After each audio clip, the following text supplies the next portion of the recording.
Ako ito ay, ngayon, sabi mo bagong binyag ka at maganda raw ang pagkikita natin sa bahay, tama? Oh, at maganda yun nang biglang dumating ang Panginoon at pinainit ka, di ba? Oh, yun ang unang beses talaga. Simula noon, mas gumanda ang buhay ko. Nabubuhay ako ng walang takot. Oo, ikwento mo nga yan. Oo, nabubuhay ako ng walang takot. Parang walang makakapigil sa akin kasi alam kong kasama ko ang Diyos.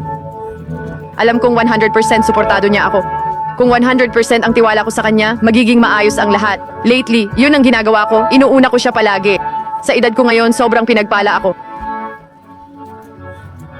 Pinagpala niya ako sa landas na, sinabi niyang makisama dito. Piliin to. Parang sinasabi niya sa akin ang lahat. At ngayon, parang nararamdaman ko ulit sa pagpapabautismo na kita mo, Annabel, nasa tamang landas ka tungo sa buhay na walang hanggan. Parang nasa tamang daan ka na para maging masaya. At ito'y talagang napakasayang sandali. Gustong gusto ko ito. Ano ang naramdaman mo sa espiritu ng Panginoon nang lumubog ka sa tubig? Wow, nang lumubog ako sa tubig, parang nawala lahat ng problema ko. Parang naramdaman ko, may mga problema ako sa pamilya pero parang nasagot na ang mga tanong ko. Parang alam ko na ngayon kung ano ang dapat gawin. Oo, tama yan. Oo, bagong-bagong panahon. Purihin si Haring Jesus, tara na.